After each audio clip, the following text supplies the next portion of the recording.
remember the 5th of November. It's November 5th, so it seemed only appropriate to spend today's rambling about the 5th of November and my adopted country's big to-do.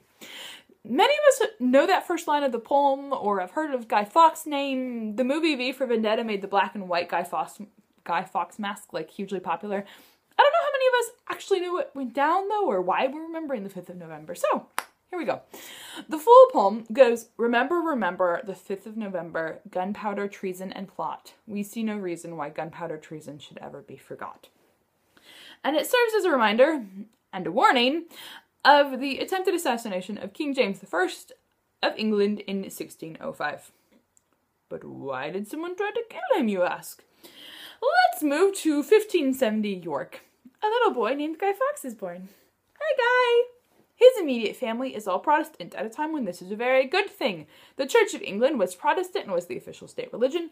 Catholics were actively oppressed in England at the time. However, Guy's maternal grandparents were recusant Catholics. They refused to go to services at the Church of England. This was a big no-no.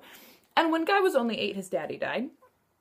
And his mother remarried a Catholic. So Guy grew up surrounded by Catholic influences and probably more aware than most of all of the awful things that happened to Catholics in England at the time. When he's 21, he sells off his estate and travels to Europe to fight for Catholic Spain against the Protestant Dutch in the 80 Years' War.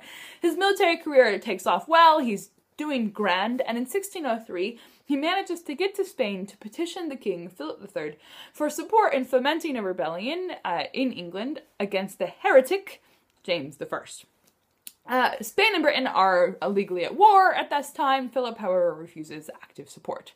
Nonetheless, Fawkes goes on, fighting for various Spanish causes around Europe, Spanish and Catholic causes around Europe. Eventually, he's approached by Thomas Winter, a plotter in what is now known as the Gunpowder Plot, and offered the chance to, in fact, help with a Catholic rebellion against James I in England. Now, Fawkes' expertise with gunpowder gives him a key and rather perilous role in the conspiracy. He is to source and ignite the explosive because they have decided that the best way to strike a blow at Protestant England is to assassinate James I by blowing him up in the House of Lords as he's opening up Parliament for the season. 18 months of careful planning foiled with mere hours to go, because Guy Fawkes is found at midnight, yes, it's very dramatic, at midnight on the 4th of November, 1605, surrounded by 36 barrels of gunpowder. The king's spymaster, Robert Cecil, clearly was rather good at his job.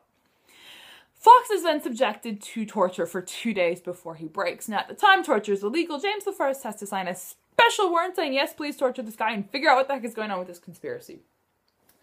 Fawkes manages for 2 days before he breaks down, spills all of the beans.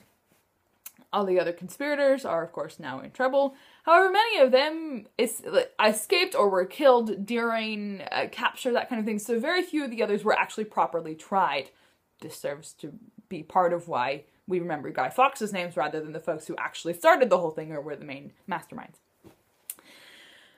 And then, of course, Fawkes is subject to the most horrific form of execution with the drawn and quartering. However, he jumps off the scaffold and manages to break his neck before having to live through all of those tortures.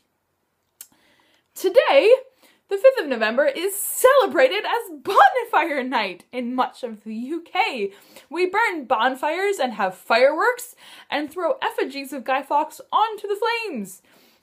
This man who tried to kill the king and then, had the gall to withstand torture for 2 days and, make it difficult to bring back national security. And then, of course, cheated the executioner. So a lot of interesting things going on. Because I don't think assassination is a good thing, but of course for some, Guy Fawkes was quite a hero. He's working for justice and Catholic liberation. So Guy Fawkes, for example, is not burned in much of Northern Ireland, particularly the Catholic quarters. For V for Vendetta, the Guy Fawkes mask has become this symbol of working against, the man and fascism and those kind of things. So there's a lot of very interesting things going on when you burn an effigy of Guy Fawkes, and some people are pro, some people are against, but Anyway, remember, and I don't know, try to figure out where you stand and what you think of the whole thing.